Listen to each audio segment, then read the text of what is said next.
Si votre enfant a du mal à s'endormir, c'est peut-être qu'il est sujet à des angoisses au moment du sommeil. Alors quelles peuvent être ces angoisses et comment faire pour les apaiser? On voit ça tout de suite ensemble.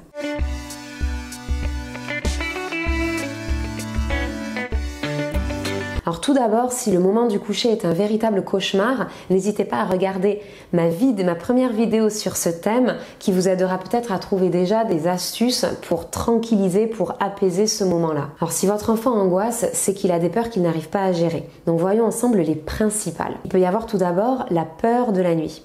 Et oui, parce que la nuit en elle-même peut créer une véritable angoisse. Votre enfant n'a pas encore développé ce concept du temps et pour lui, ce qu'il voit quand la nuit arrive, c'est que le soleil s'en va. Il ne sait pas combien de temps ça va durer, il ne sait pas si véritablement le soleil va revenir.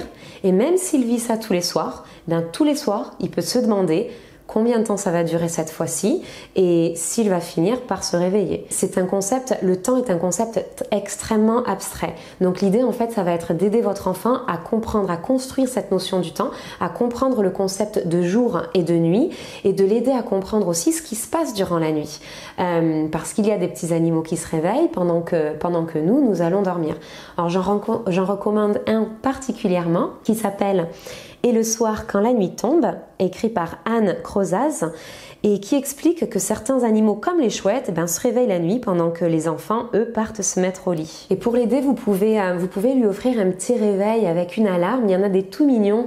Un jour, j'en avais trouvé un avec, c'était un petit singe qui fermait les yeux justement quand c'était le moment du coucher et qui réouvrait ses yeux au moment où l'alarme sonnait pour vraiment montrer cet accompagnement tout simplement et l'aider à comprendre, aider votre enfant à comprendre que le soleil va finir par se lever de nouveau et que votre enfant justement va finir par se réveiller également. Alors deuxième cause possible, la peur du noir et des monstres. Alors la peur du noir, la peur de l'obscurité, elle est évidemment bien connue puisqu'elle réveille des choses qu'on a parfois lues ou entendues dans des histoires et l'idée ça va pas être d'éliminer complètement cette peur puisque c'est pas forcément possible, mais ça va être d'apprendre à la gérer. Donc pour gérer l'obscurité, on va pouvoir laisser une veilleuse avec une lumière assez douce.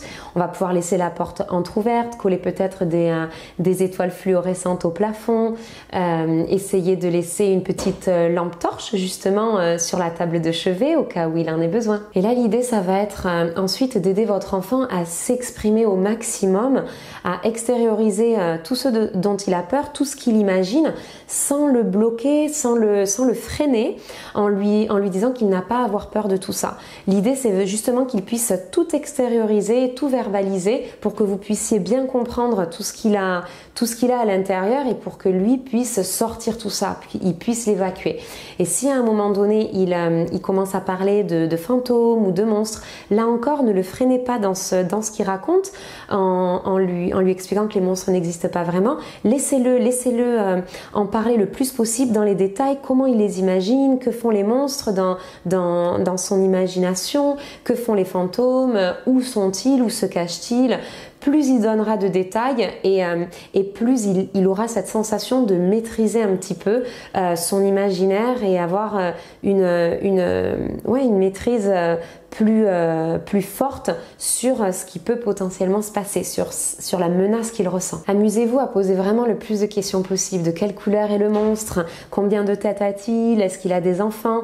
Et amenez-le petit à petit vers des questions qui vont dédramatiser le concept du monstre. Est-ce qu'il aime manger quelque chose en particulier? Est-ce qu'il aime jouer à quelque chose en particulier? Est-ce qu'il aime dormir ou est-ce qu'il aime dormir?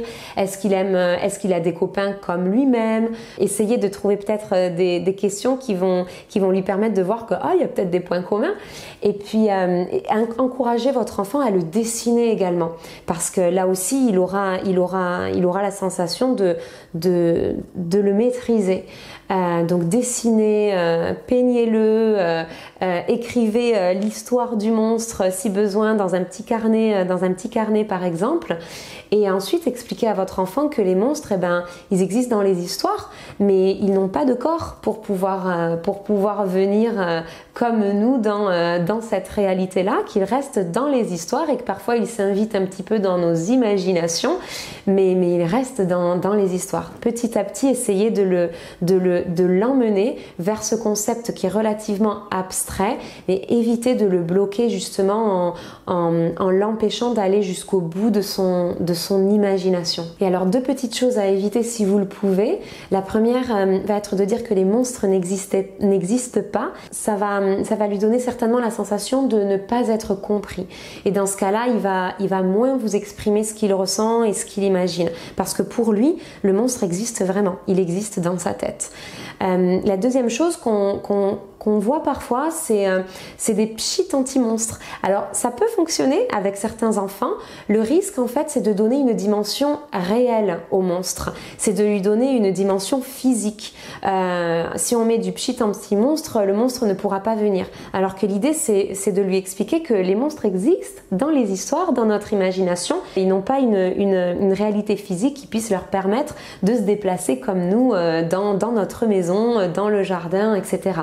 Donc on va tout faire pour justement l'aider à comprendre que les monstres restent dans ce monde-là. Si vous avez vous aussi des petites astuces, surtout n'hésitez pas. J'ai créé un groupe Facebook qui s'appelle Aide-moi à grandir, l'éducation des 2 à 9 ans. N'hésitez pas à le rejoindre pour partager vos trucs et astuces avec toute une communauté qui sera certainement ravie d'apprendre de vous également. Il peut également y avoir des soucis liés à des disputes, à des angoisses liées à l'école, à la journée qu'il a pu passer.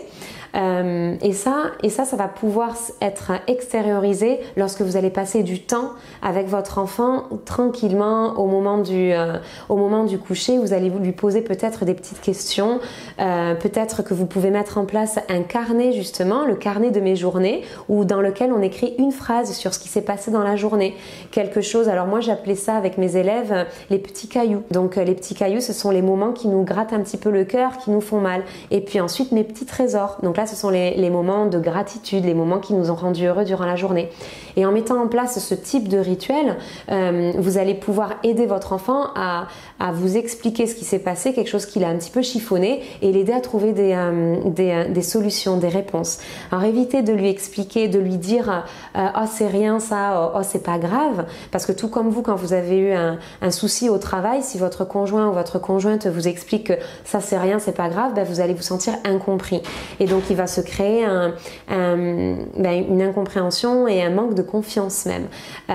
Donc en fait, on veut vraiment valider son émotion et trouver ensemble des solutions tout simplement. Il y a quelque chose que j'ai vu quelque part ici en Australie où je vis à Sydney. C'était une petite porte en forme de jouet qui était mise en place au pied du mur, et en fait c'était la porte des fées. Et dans cette porte, en fait on pouvait glisser des petits mots, et les enfants peuvent écrire quelque chose qui les tracasse ou quelque chose dont ils ont peur au moment de dormir. Donc on écrit ce petit mot, ou on fait un petit dessin, on le roule, on le glisse dans au pied de cette petite porte. Alors ça peut être même une petite boîte, tout simplement, la boîte des fées. Et on explique à l'enfant que pendant la nuit, la fée vient récupérer les soucis, vient récupérer les problèmes et s'en charge pour nous. Donc c'est quelque chose qui fonctionne plutôt bien. C'est une idée plutôt poétique pour aider les enfants à poser leurs soucis à terre un petit peu. Et si vous sentez que votre enfant justement ressent des angoisses parce qu'il a du mal à comprendre et à gérer ses émotions, j'ai fait une vidéo sur ce thème justement, aider votre enfant à comprendre ses émotions, que vous allez trouver juste là.